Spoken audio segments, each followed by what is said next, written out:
Ladies and gentlemen, welcome back to the show. On today's episode, I sat down with Justin Jacobson. He is a lawyer in the entertainment space and has clients from creators to esports players to music talent that you would typically expect in the entertainment industry. We talked about what he does for a living, how he got to where he is today, and quite a bit more. So please, without further ado, enjoy the episode. So, Justin, thank you for sitting down with me today. How are you I, doing? I'm good. I'm good. Happy to be here. It's my pleasure. Excellent, excellent. Well, obviously, not trying to take up too much time, so I'll just rip right into it. First of all, what is it that you do? And what does being a lawyer in the esports and entertainment world mean? All right, yeah, so I'm Justin Jacobson. I'm an esports video game and entertainment attorney in New York City. And in that capacity for over a decade, I handle all the legal and business matters for different professional athletes, musicians, DJs, songwriters, fashion designers, pro gamers, streamers, coaches, casters, teams, and developers and publishers and all kinds of companies and brands in these spaces. And in that regard, I help them with their legal matters, including contract drafting and reviewing, licensing agreements, copyright and trademarks, so intellectual property matters, corporations and LLCs, so everything related to forming entities and investments and mergers and acquisitions and all of these kind of business entity matters, as well as visas and immigration. So I help foreign DJs and musicians, as well as pro gamers and streamers and coaches and casters and such come to the U.S. to compete. I also help get people from here visas and other places that they're needed. So very involved and really help. I would say I kind of do most everything except for like criminal and negligence, personal injury stuff for these people. So really helping them navigate these worlds, help with some kind of business development opportunities, sometimes trying to help them grow and find new business ventures.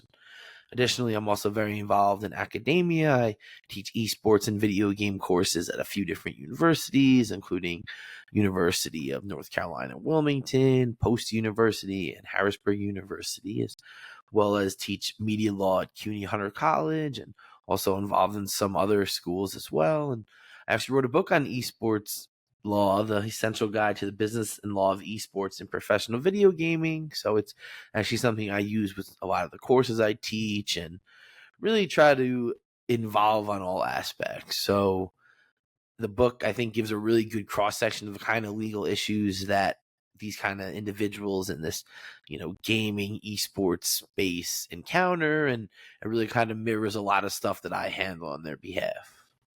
So you do a lot, basically.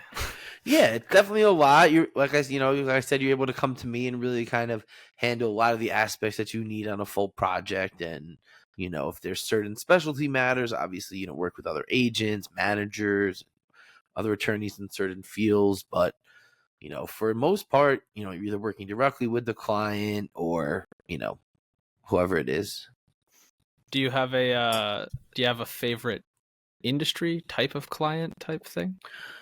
I mean, it's hard for me because I love music, I love sports, like the video game stuff, so it's great.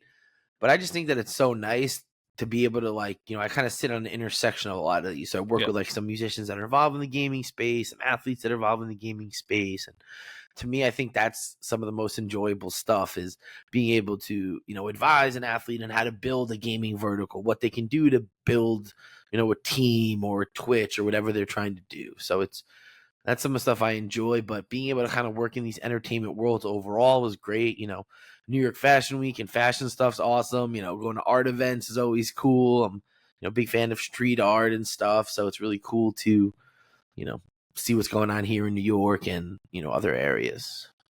Yeah, so it sounds like you do a lot of cool stuff. Do you have a least favorite part? The grind, right? I feel like that's one of the things about these entertainment worlds is it's continuous, it's 24/7 grind. There's always a new something, right? There's always a new hit artist or a new trending DJ or a new player or streamer or a new team that makes a splash. So it's always kind of having to stay up with what's going on. There's always seeing what other people are doing. So it's very, very tiresome. And then it's also because it's one of these really desirable, fun, flashy areas, there's just a lot of competition, a lot of really, highly competent, accomplished people that are in it. So you're kind of competing against them while also doing your own thing. So there's always It's always funny. Everyone's like, "Oh, do you know this lawyer?" I'm like, maybe. Like, there's a lot of lawyers that do this stuff, and people that dabble in it, and then people that are in different areas, in different geographic areas. Like, so it's just that's one of the hardest things is there are a Yeah. lot of people that do this stuff, and a lot of people want to get into it. So as a result, the clients kind of have a lot more of the upper hand in most Yeah. situations, right? Like there's more than enough divorces out there that divorce attorneys have cases on cases, right? Yeah. Same with criminal and personal injury and employment law. I get more people asking me for employment law stuff than like I even know what to do with, and it's like nobody wants to represent the employee. Everyone wants to represent the employer, it Yeah. seems. Do you so if when you work with like clients, do you do that on kind of I guess how does that relationship work? Like, are you like locked into a certain amount of clients that you have, or do you kind of take as they come and then some go? Is there Yeah, I any? mean, I'm definitely always open to finding new clients. I'm kind of in the consistent of, new business development, going out and meeting new clients, finding new ones. Because, a lot of stuff I do is very kind of cyclical. Like, you're working with someone on a project, a deal, whatever. And then when it's done, they might not need you again until another thing happens. So Right. it's like, as a result, you kind of have to keep, bringing in new stuff, working on new avenues. And, I go to a lot of events here in the city trying to meet, new artists and new talent and, influencers and content creators, like all these buzzwords that you see all over the place. It's Yeah. like, these are my clients and helping them do things right and understand the legal obligations of what they're doing and, kind of going where they're at. So it's like, I go to different networking events and like, I've been at a lot of different like last week I was at like an 1800 tequila event, and like before that it was like some other tequila company, and there was a Ciroc event, and just all these different brands that are doing all these different companies, these activations, these invite only kind of experiences are where I tend to try to go and network with people. Yeah, that makes sense. And have you always been in New York? Yeah, I mean, I'm born and bred in New York, so definitely from the area here, an East Coast guy. Went to college in D.C. at GW, and then came back to Long Island for law school, and just kind of set up practice here, and have been kind of in New York area since. So it's really great. Like that's the one thing about it is that there's just like such a huge cross section of creatives, right? You have music, you have some sports, you have art, you have fashion, the gaming starting to build up here, and it's then you obviously have the whole Madison Avenue and advertising agencies and the marketing firms and all these people that are working on behalf of all these big companies. So it's a lot of cool stuff. I would say COVID has definitely changed it. There's definitely kind of a new breed of people. A lot of people from the old guard have kind of moved away, moved out, cycled, but it's starting to come back and be what it once was. And do you find, I mean, if where you're in entertainment is, do you ever worry about like not being in a city like LA, or do you find New York is still big enough? Well, yeah, I mean, I think it's always, but for most, especially in the U.S., you're between New York and L.A. And I think L.A. is much more movie and TV centered, whereas New York is much more music, art, kind of culture. So like as a result, that kind of fits me a little bit better. I don't know if Hollywood's really for me, but you never know, right? I have clients out there and they love it, and you go out there and there's obviously so much stuff going on there, so there's a lot of valid arguments, but again, like I'm from here, a lot of my Yeah. contacts and network is here, so it's definitely a focal point for me. But we love the East Coast, so Yeah, and it's also easy when you're dealing with Europe and even further, east. Like once you start dealing with, if you're in the UK or like you're trying to deal with West Coast, like oh that's yeah, tough. yeah, And like 8 hour time zone at yeah, the 8 hour and then if you difference at the start going any least. further than UK, like those first Western European countries, it's crazy. Like you Yeah, can't work with people in that other side of the world really, unless you're like waking up at 3 a.m. yeah, And like again, you could do that once in a while, but I don't think you yeah, could consistently do that. probably Or not. maybe you can. I don't know. That's just not what I'm in. That's not for Yeah, me. I mean, maybe if you went to bed at like 6 or 7, Yeah. I couldn't do that either. Go to bed when the sun's still up. Ugh, that'd be hard. That'd be hard. Well, you mentioned college, so I guess I'll jump into question number two. Of course, how did you end up where you are? I mean, I guess take me back to I think you did a Bachelor of Arts to start, right? Yeah, I mean, I kind of started involved in the entertainment industry early on. I kind of worked at different, interned in different record labels, interned at MTV, at ASCAP, at the Copyright Office, and really just knew that, entertainment and music was always something I was interested in. And I didn't necessarily know where I was going to fit in, but I just knew that that was like a path for me. So I just kind of started, that was something that was really important. I always tell everyone out there, like, if you're a student, internships as many as you can every semester. Like, I know it's weird to think about, but like, it's probably kind of more valuable than most classes when it's all said and done. Like, I can't remember most of the stuff that I, did in college realistically, but I definitely know all the internships, and there's definitely people from them that still remember me, and like, it's part of your resume. And I Yeah. think that especially for these entertainment driven worlds, music, sports, like all of these creative spaces, that's what's most important. You can't really learn how to interact with a rapper or a DJ or a pro gamer or, the 16-year-old Rocket League star. Like, you can't learn how to do that in a book. You can only Yeah. learn that by doing it. And sometimes you completely miss. Like, I'll tell you, like, there's been times that I've completely missed when, like, I'm talking to someone and it's just like my approach was just not sticking. It was just not what they want. Like, it just didn't work. You know, that's part of it. And other times you hit it on the head and you're like, I locked that in. But again, every person is different. But until you try it and engage with it, you don't learn. So, started out with that, during college, during law school, I managed a DJ and really kind of got involved a bit more in it. And from law school, I just kind of, went into practice and just really started going out there and, going to different events and, meeting different people and just being, hey, this is what I do. And, you know, started to work from there. So for, over a decade now, I've been building a book of business and clients. And there's definitely some people that have been around pretty much the beginning in some capacity that have been around for almost a decade with me, and some others that are almost at that mark. So it's definitely nice to kind of create this. And from there, I just, kept going, just reaching out to different individuals, going to different events, whether it's album release parties, magazine release parties, fashion shows. Like, I used to do a lot of like Monday Night Football networking events and, NFL draft and NBA draft and, all these big like blue chip events, especially if they happened in New York, right? So if there was a big, and like we did a huge Super Bowl event when the Super Bowl is here in New York. So it's like whenever there's something really big going on in the city or just in culture, trying to do stuff to align with it or attend stuff that aligns with it. So from there, I just, kind of kept going. And, regarding the esports and gaming stuff, like I've been, a lifelong gamer, going back to, Nintendo to Sega to N64. And, now I'm a big Marvel Snap guy, but, 2K is like my go-to game. And, StarCraft and StarCraft 2 has always been on my like PC super like remember the hotkeys from back when I'm 14 and 20 years later, like PPPP probe, like it's just like ingrained in my soul at this point. Yeah.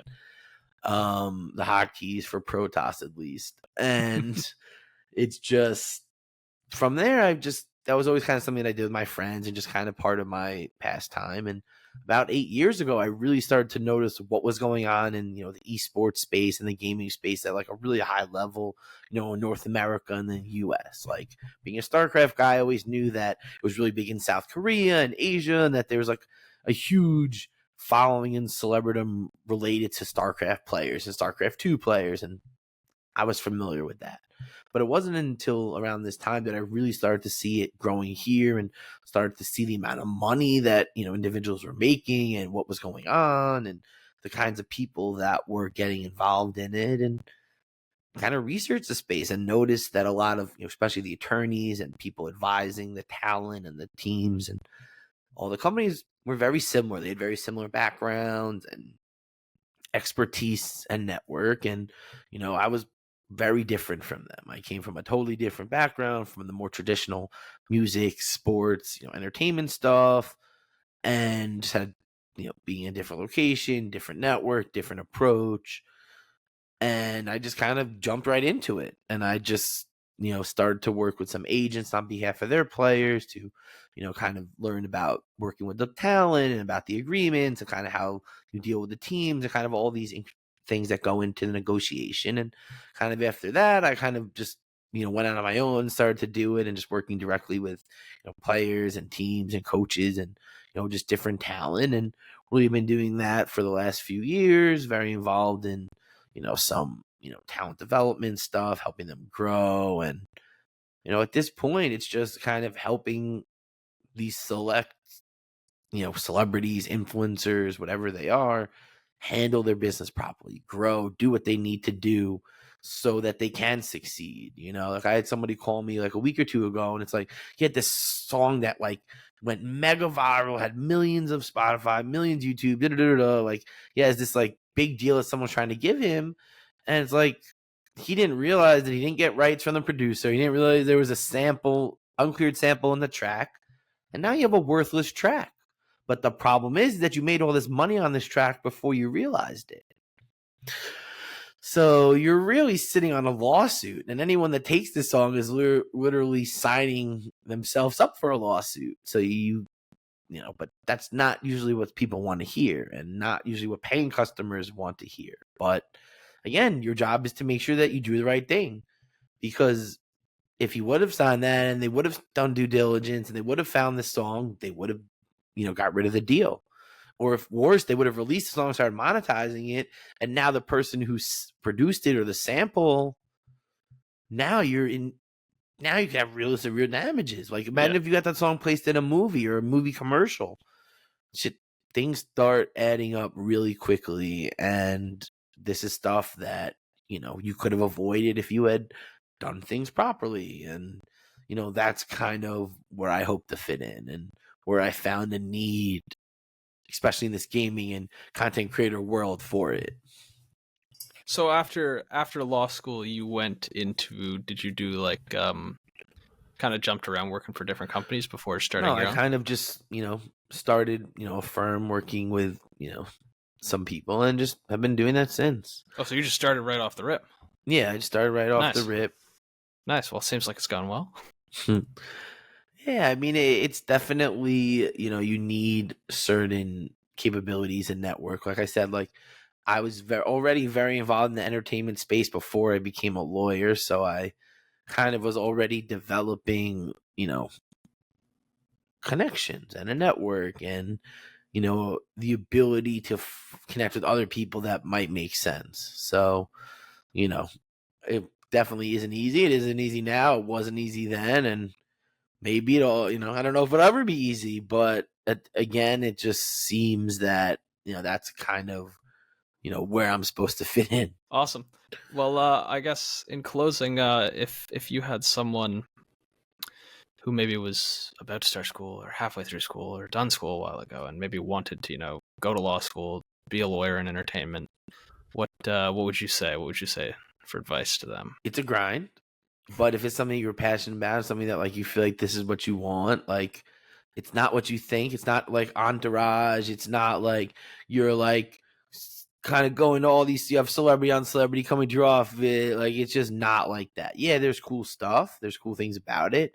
But most of the time you're dealing with emails and phone calls, and it's not what you think it is. And I think beyond that, if this is something that you want to do and you do want to go to law school, definitely know that it's a grind. It's a lot of work, and that try to take courses that are revolving in this, especially, obviously if this is what you want to do, you can obviously try to go to a school that has a specific program in entertainment or sports or, any of these specific verticals. But if not, any law school you have will have some of these courses as electives, entertainment law, sports law, like whatever, intellectual property law, like any of these things that kind of touch on these world, you should try to take. The more valuable, the more knowledge, the more exposure only helps you. But again, you're not really going to know what to do until you're out there doing it, right? It's like you can Google what a recording agreement is, but you're not going to see the Arista Records, the Atlantic Records recording agreement. And you're also not going to understand what's important to focus on, what you are actually negotiating what you should spend your time on and what you can actually get away with. Like you could ask for all these crazy things, but if you know that they're not going to fly, all you did is waste your time and maybe your client's money.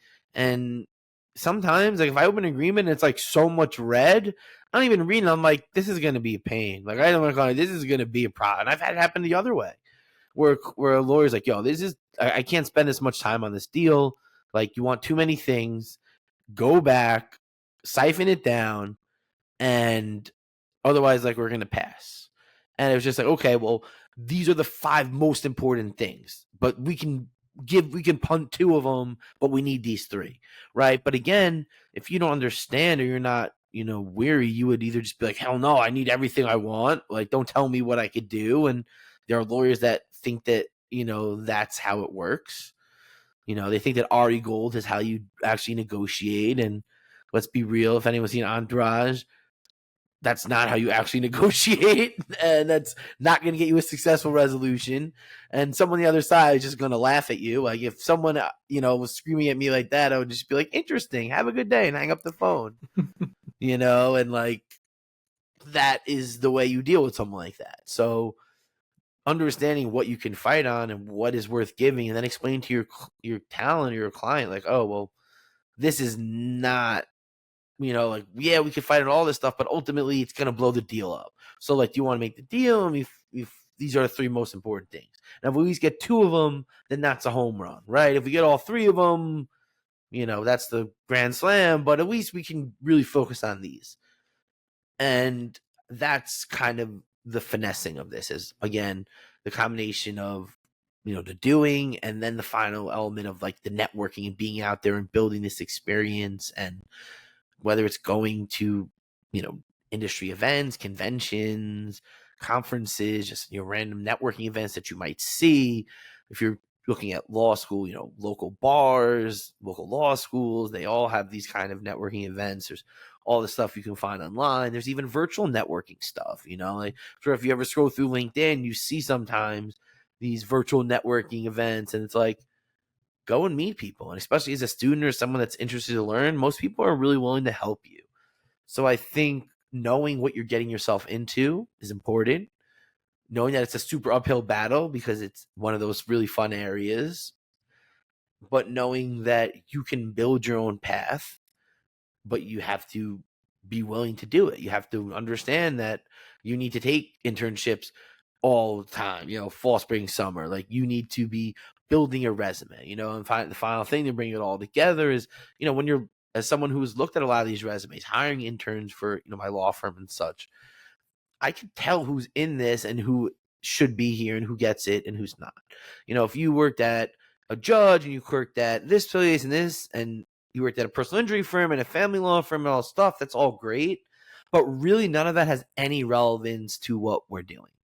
Like if you worked at your college radio station and you started your own event production company, and like you wrote, had your own music blog where you used to go to shows and interview people, that's way more valuable and relevant to what I'm doing and what we're doing than the fact that you worked at a law firm and know how to, make copy and paste pleadings, like totally different world. So I think if you're trying to get into this, you have to know early on that you need to fashion your resume, your experience, to look like someone that wants to be in it. Or like if you looked at my resume, it's like, oh, he worked at a record label and ASCAP and MTV and blah, blah, blah.